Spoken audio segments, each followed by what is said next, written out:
This is Revathi. Welcome back to అందమైన కథల పొదిరిల్లు. ప్రియమైన రాక్షసి ఎపిసోడ్ నెంబర్ 171. శోభనం అంటే ఇది అని తమ శోభనపు ముచ్చట్లు గీతతో పంచుకుంటున్న ఆనంది. ఆ తర్వాత ఏం జరిగింది? కథలోకి వెళ్ళబోయే ముందు దయచేసి వీడియోకి ఒక లైక్ ఇవ్వండి, అలాగే హైప్ ఇచ్చి వీడియోని సపోర్ట్ చేయండి. స్టోరీస్ నచ్చినట్టయితే మన ఛానల్ని తప్పకుండా షేర్ చేయండి. ఇక కథలోకి వెళ్ళిపోదాం. స్నేహితుడు గోడు విని చైతన్య పక్కపక్క నవ్వుతుంటాడు. పిలిచి ఉద్యోగం ఇస్తారని నేను ఫోజులు కొట్టుకుంటూ వెళ్తే చివరికి ఇలా అయిందిరా అని పక్కపక్క నవ్వుతున్న చైతన్యని కోపంగా చూస్తూ, నా బాధలను చెప్తుంటే నీకు నవ్వేలా వస్తుందిరా అని గుర్రున ప్రశ్నిస్తాడు. కానీ చైతన్యకి అసలు నవ్వు ఆగటం లేదు. రే చైతన్య, ఏమిట్రా అలా నవ్వుతున్నావు అని ఇంకా కోపంగా అడుగుతాడు. నువ్వు చెప్పింది అంత కామెడీగా ఉంటే నవ్వకుండా ఉండటానికి నేనేమీ మిషన్ని కాదు, మనిషిని అంటాడు చైతన్య. అంతేలే, నా సమస్యలు నీకు కామెడీగానే ఉంటాయి అంటూ దెప్పి పొడుస్తాడు. దీపక్ ఫీల్ అవుతున్నాడని చైతన్య కష్టంగా నవ్వు కంట్రోల్ చేసుకొని, మా యమ్మ మా కంపెనీలో నీకు జాబ్ ఇవ్వొద్దు అన్నాడు, కానీ ఎందుకు ఇవ్వద్దన్నాడో ఇప్పుడు బాగా అర్థమైంది అని అంటాడు. ఏంటి, మీ అమ్మ మీ కంపెనీలో నాకు జాబ్ ఇవ్వద్దని చెప్పాడా? అంత కుట్రేమిట్రా నా మీద అంటూ రౌద్రంగా అడుగుతాడు. కుట్ర కాదు, ఈ రకంగా మీ ఇద్దరిని కలపాలని ఉద్దేశంతో జాబ్ ఇవ్వద్దని చెప్పాడని ఇప్పుడు క్లారిటీగా అర్థమైంది. సో బుద్ధిగా గౌతమ్కి పిఏగా ఆ జాబ్ చేసుకో అని అంటాడు. నువ్వు కూడా అలా అంటావేంట్రా? నా పెళ్ళాం కింద నేను పిఏగా చేయడం ఏంటి అంటాడు దీపక్. చేస్తే తప్పేముంది?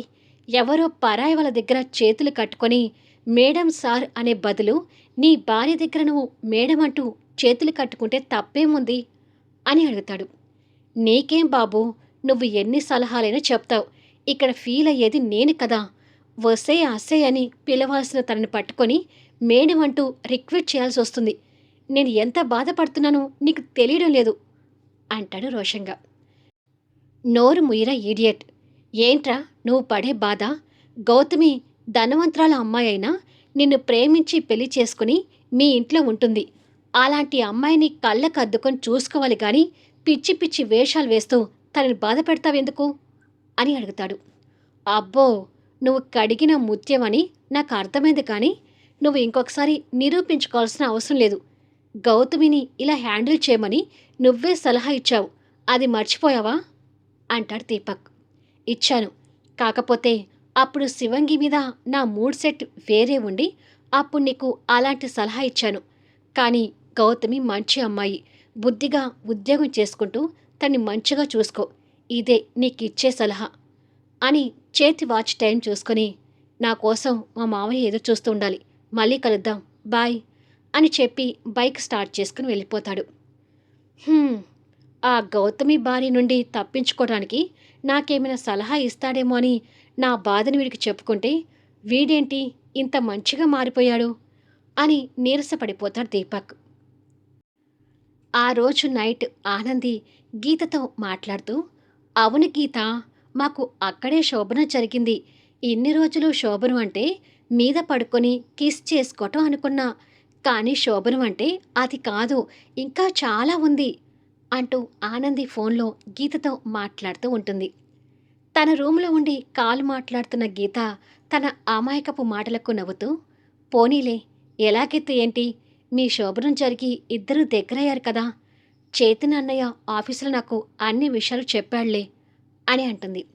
ఆగు గీత, నువ్వు కూడా పెళ్ళి కావాల్సిన అమ్మాయివే కదా, అసలు శోభనం అంటే ఏంటో నీకు వివరంగా చెప్తాను ఉండు అంటూ బెడ్ మీద వేలాడుతూ వేసుకుని కూర్చున్న కాలని పైకి తెచ్చుకొని బాసింపట్లు వేసుకొని తీరిగ్గా కూర్చొని చెప్పడానికి రెడీ అవుతుంటే, అయ్యో, ఆ విషయాలని నాకేం అవసరం లేదులే, ఇక నువ్వు ఫోన్ పెట్టే, నాకు ఆఫీస్ వర్క్ ఉంది, చూసుకోవాలి అంటుంది గీత. ఏహై, ఎప్పుడు ఉండే ఆఫీస్ వర్కే కదా, అసలు మా శోభనం ఎలా జరిగిందో నన్ను చెప్పనివ్వు అంటూ విసుక్కుంటుంది. నాకేమి వద్దులే ఆనంది, శోభన గురించి అలా ఎవరికి చెప్పకూడదు అంటుంది గీత. నేనేమి బయట వాళ్ళకి కాదు కదా, నా స్నేహితురాలకి కదా చెప్పేది, నన్ను చెప్పనివ్వు, మధ్యలో అడ్డుపడకు అని. మరేమో ఏమా నన్ను బెడ్ మీద పడుకోబెట్టి తర్వాత ఏమా నా మీద పడుకొని అంటూ చెప్పబోతుంటే గీత ఆ మాటలు వినకూడదని వెంటనే ఫోన్ కట్ చేస్తుంది.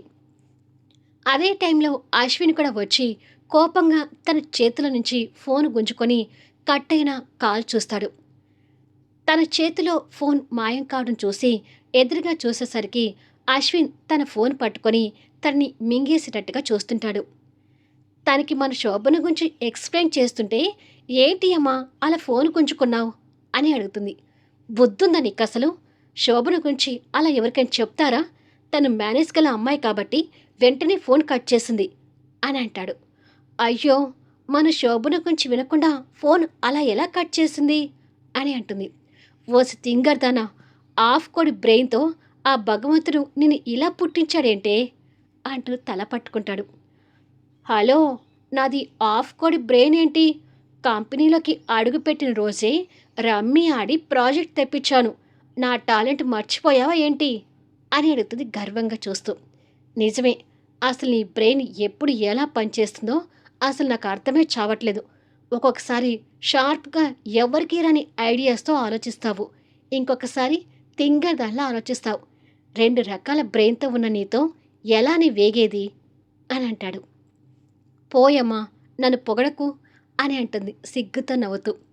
ఇది నీకు పొగడ్తలాగా ఉందా అని అడుగుతాడు తనని విచిత్రంగా చూస్తూ. పొగడ్తలాగా ఉండక ఎలా ఉంటుంది? నువ్వు నన్ను ఎక్కువగా పొగిడావే అనుకో, నా తెలివితేటలు నా టాలెంట్కి దిష్టి తగులుతుంది అని అంటుంది మూతి ముడుచుకుంటూ. ఉఫ్, సరేలే, నీ ఇష్టం వచ్చినట్టుగా అనుకో అని ఆవలిస్తూ. ఇప్పటికే టైం నైట్ 10 అయింది, ఇక నన్ను పడుకోనివ్వు అంటూ తనని పగకు నెట్టి బెడ్ మీదకి వాలిపోతాడు. అశ్విన్ పడుకోగానే ఆనంది అశ్విన్ నడుం చుట్టూ చేతులు వేసి పడుకుంటుంది. ఇప్పుడు పూర్తిగా నీ టెడ్డీ బేర్ బొమ్మని మర్చిపోయి నన్ను బొమ్మను చేసుకున్నావట్టుంది అని అంటాడు తన నడుం చుట్టూ చేతులు వేసి. అంతే కదా మరి, పక్కన నువ్వు పడుకున్నాక ఇంకా నాకు ఆ టెడ్డీ బేర్ ఎందుకు అంటూ అశ్విని గట్టిగా హక్ చేసుకుంటుంది. అబ్బా, రాయలాంటి మనిషిని నీ హగ్గుతో పిండిని చేస్తున్నావు కదే అని అంటాడు. మన పెళ్ళి కాకముందు నేను బామ్మ దగ్గర పడుకునేదాన్ని కదా. అబ్బబ్బా, నీకొచ్చే మొగుడు ఎవరో కానీ నీ కౌగిలింతకి చచ్చిపోతాడని అంటుంటే నాకప్పుడు అర్థం కాలేదు, కానీ ఇప్పుడు నువ్వు అంటుంటే బాగా అర్థమవుతుంది అమ్మా అని అంటుంది మీసాలు గుంజుతూ. అబ్బా, మీసాలెందుకు అలా గుంజుతున్నావు, నొప్పిలేస్తుందే అని అంటాడు. సరేలే, ఇక గుంజంలే, కానీ ముద్దు పెట్టకుండా ఊరుకోను అంటూ అశ్విన్ పెదాల్ని అద్దుకుంటుంది. మీసాలు గట్టిగా గుంజిన ముద్దు మాత్రం స్మూత్గా పెట్టేసరికి అశ్విన్ తన్ని అల్లుకొని పోయి ఆ రాత్రిని అందమైన రాత్రిని చేస్తుంటాడు. మరుసటి రోజు శిరీష హాస్పిటల్కి వచ్చేసరికి తన కోసమే జితేంద్ర వెయిట్ చేస్తుంటాడు. తను రావడం చూసి చేతిలో ఉన్న స్కెత్ మెడలో వేసుకుంటూ గుడ్ మార్నింగ్ శిరీష అని అంటూ ఎదురు వెళ్ళాడు. గుడ్ మార్నింగ్ జితేంద్ర అని బదిలిస్తుంది. అమ్మయ్య, ఎట్టకేలకు ఊరి నుంచి వచ్చారనమాట. నాకు మాత్రం ఆ ఊర్లో మహా బోరుగా అనిపించింది శిరీష అని అంటాడు. కానీ నాకేమీ బోరు అనిపించలేదు, సరదాగా ఆ వారం రోజులు గడిచిపోయినట్టుగా ఉంది అని అంటుంది నవ్వుతూ. అక్కడ చేతనతో కలిసి ఉండేసరికి తనకు సరదాగా గడిచిందని చెప్తుందా ఏంటి అని మనసులో ఈర్ష్యగా అనుకుంటాడు. అన్నట్టు ఇవాళ కేసులేంటి అంటూ ఆ డిస్కషన్ చేస్తూ జితేంద్రతో కలిసి రౌండ్స్కి వెళ్తుంటుంది. తనతో జితేంద్ర కాస్త పర్సనల్గా మాట్లాడదామన్నా శిరీష అసలు ఛాన్స్ ఇచ్చేటట్టు లేక పేషెంట్ని చూస్తుంటుంది. అలా కాసేపటికి ఇద్దరు రౌండ్ చూసుకొని వచ్చి క్యాబిన్లోకి వచ్చి కూర్చుంటారు. జితేంద్ర కాఫీ చెప్తే ఇద్దరు కాఫీ తాగుతూ మాట్లాడుతుంటారు. జితేంద్ర ఏదో ఒక రకంగా శిరీషకి దగ్గర కావాలని చూస్తుంటాడు, కానీ శిరీష మాత్రం హాస్పిటల్లో ఉన్నప్పుడు పేషెంట్ టాపిక్ తప్ప మరో టాపిక్ తీసుకురానివ్వడం లేదు. గీత ఆఫీస్కి వెళ్ళటానికి రోడ్డు మీద ఆటో కోసం వెయిట్ చేస్తూ ఉంటుంది. అదే సమయంలో హోమ్ మినిస్టర్ కొడుకు సంపత్ అనుకోకుండా అదే రూట్లో వస్తుంటాడు. దూరం నుంచి తనను చూస్తూ, తను గీతలాగా ఉందే, అవును గీతనే, చాలా రోజులైంది తనను చూసి అని అనుకుని తన ముందుకొచ్చి బైక్ ఆపుతాడు. గీత కూడా అతన్ని చూస్తూ ఉండగా హాయ్ గీత అంటాడు సంపత్ చిన్న స్మైల్తో. కానీ ఆనంది విషయంలో సంపత్ ప్రవర్తన ఎలాంటిది అనేది గీతకు తెలుసు కాబట్టి మాట్లాడకుండా మొహం తిప్పుకుంటుంది. తన చేతిలో ఉన్న ఫైల్ చూస్తూ జాబ్ చేస్తున్నావా అని అడుగుతాడు. అవును అని ముక్తసరిగా సమాధానం ఇస్తుంది. ఎక్కడా అని అడుగుతాడు. పలానా దగ్గర అని చెప్తుంది. వాళ్ళ దగ్గర జాబ్ చేయటం ఎందుకు? నీకు కావాలంటే నేను వేరే దగ్గర జాబ్ ఇప్పిస్తాను, ప్యాకేజ్ కూడా ఎక్కువ మొత్తంలో ఇప్పిస్తాను అని అంటాడు. ఏం ఉద్దేశించి నాకు ఈ సహాయం చేయాలనుకుంటున్నావు? ఆనంది దగ్గర చూపించినట్టు నా దగ్గర కూడా నీ దుర్బుద్ధి చూపించావంటే ఊరుకోను అంటుంది కోపంగా. చాచా, నేను ఆ ఉద్దేశంతో అనడం లేదు. నీకు ఎవరూ లేరు, మొదట్నుంచి అనాథగా పెరిగా కదా, ఏదో నీ మీద చిన్న సానుభూతి తప్ప వేరే ఉద్దేశం లేదు. నిన్నెప్పుడూ అలా చూడను, ప్రామిస్ అని నిజాయితీగా చెప్తాడు. విని మౌనంగా ఉంటుంది. అయినా నేనొక ఆనంది విషయంలో తప్ప వేరే వాళ్ళ విషయంలో అలా థింక్ చేయను అని అంటాడు. ఆనందికి పెళ్ళైపోయింది సంపత్. వాళ్ళ ఊర్లో కార్యం కూడా అయిపోయింది. ఆనంది తన భర్తతో కలిసి చాలా హ్యాపీగా ఉంది. అనవసరంగా నీ మైండ్లో తన ఆలోచనలు పెట్టుకోకు. తన విషయంలో ఏదైనా తిక్క వేషాలు వేస్తే మాత్రం అశ్విని గారు నిన్ను వదిలిపెట్టడు అని హెచ్చరిస్తుంది. కానీ ఆనంది మీద మోహంతో ఉన్న సంపత్కి ఆ మాటలు ఎక్కక, సరేలే ఆ విషయం వదిలే, మీ ఆఫీస్ దగ్గర డ్రాప్ చేస్తాను, నా బైక్ ఎక్కు అని అంటాడు. నో థ్యాంక్స్, నేను వెళ్ళగలను అని కోపంగా చెప్తుంది. అంతలో ఆటో వస్తే సంపత్ను కోపంగా చూస్తూనే గీత ఆటో ఎక్కి వెళ్ళిపోతుంది. ఎవరేని చెప్పినా ఆనంది మీద నా నిర్ణయం ఎప్పటికీ మారదు అని కోపంగా అనుకుని వెళ్ళిపోతాడు. ఇంటి దగ్గర అశ్విన్, ఆనంది ఆఫీస్కి రెడీ అయి కిందికి వచ్చేసరికి నందిత పేపర్ చదువుతూ కూర్చొని ఉంటుంది. మేమిద్దరం ఆఫీస్కి వెళ్ళొస్తామమ్మా అంటాడు అశ్విన్. సరే అశ్విన్, బట్ సాయంత్రం వీలైతే నువ్వు త్వరగా రావడానికి చూడు అని అంటుంది. నందిత త్వరగా అని ఎందుకు చెప్తుందో అశ్విన్ అర్థం చేసుకుని సరేనమ్మా అని అంటాడు.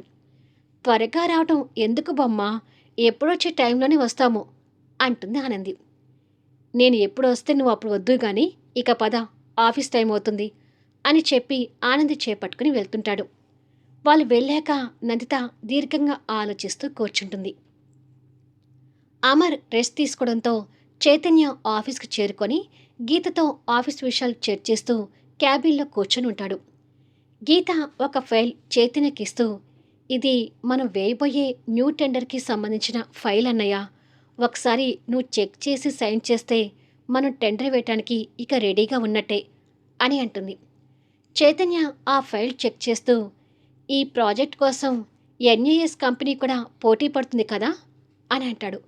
అవునన్నయ్య, కాకపోతే ఇంతకుముందు ఈ రెండు కంపెనీల మధ్య పోటీతత్వం ఉండేది, మరి ఈసారి ఎలా రిసీవ్ చేసుకోబోతున్నారో అని అడుగుతుంది. మా యమ్మది బామర్ది బామర్దే, పేకాట అనే రకం. ఎప్పటిలాగానే రెండు కంపెనీల మధ్య పోటీ కంపల్సరిగా ఉంటుంది అంటూ సైన్ చేసి ఇస్తాడు. అవునా అని అంటుంది. నా వరకైతే ప్రాజెక్ట్ బయట వాళ్ళకి వెళ్లకుండా ఈ రెండు కంపెనీలో ఎవరికి వచ్చినా ఓకే అంటాడు చైతన్య. ఆ మాటలకి గీత నవ్వుతూ, సరే, ప్రాజెక్ట్ ఎవరికొస్తుందో చూద్దాం అని చెప్పి ఫైల్ తీసుకుని వెళ్ళిపోతుంది. చైతన్య పూర్తిగా చేరి కానుకొని కూర్చొని చేతిలో పెన్ను పట్టుకొని తిప్పుకుంటూ ఊరిలో శివంగితో గడిపిన క్షణాలు గుర్తు తెచ్చుకొని నవ్వుతూ తనకి ఫోన్ చేస్తుంటాడు. జితేంద్రతో పేషెంట్స్ గురించి మాట్లాడుతున్న శివంగి ఫోన్ రింగ్ కావటం చూసి ఆ కాల్ చైతన్య దగ్గర నుంచి అని తెలియగానే తన పెదవుల మీద చిన్న నవ్వు వెలుగుతుంది. ఆ నవ్వు చూసి ఆ కాల్ ఎక్కడి నుంచి వస్తుందో జితేంద్ర ఎక్స్పెక్ట్ చేస్తున్నంతలోనే శివంగి ఫోన్ లిఫ్ట్ చేసి గాంభీర్యాన్ని నటిస్తూ హలో అని అంటుంది. ఏం చేస్తున్నావు శివంగి అంటాడు చైతన్య నవ్వుతూనే. హాస్పిటల్లో ఒక డాక్టర్ ఎలాంటి డ్యూటీ చేస్తారో నేను ఆ డ్యూటీ చేస్తున్నాను అంటూ వ్యంగ్యంగా సమాధానం చెప్తుంది. ఓహో అవునా, నువ్వింకా హాస్పిటల్లో గాడిదలు కాస్తున్నావేమో అనుకున్నానులే అంటూ చైతన్య కూడా వ్యంగ్యంగా మాట్లాడతాడు. నిన్ను అంటూ కోపంగా తిట్టబోయి ఎదురుగా ఉన్న జితేంద్రను చూసి, జితేంద్ర, పర్సనల్ కాల్, నువ్వు ఇక వెళ్తావా అని అంటుంది. మళ్ళీ నెక్స్ట్ వీడియోలో కలుద్దాం. ఇప్పుడు జితేంద్ర రియాక్షన్ ఏంటి, అశ్విన్ సాయంత్రం తొందరగా ఇంటికి రమ్మని నందిత ఎందుకు చెప్పింది? నందిత ఆలోచనలో అసలు ఏముంది? గీత విషయంలో మంచితనంతో ఉన్న సంపత్ ఆనంది విషయంలో ఏ దుర్మార్గం చేయబోతున్నాడు? కథ నచ్చితే లైక్ చేయండి, హైప్ ఇవ్వండి, మీ అమూల్యమైన అభిప్రాయాలు తెలియచేయండి. అలాగే మన స్టోరీస్ని తప్పకుండా షేర్ చేయండి. Thank you for listening.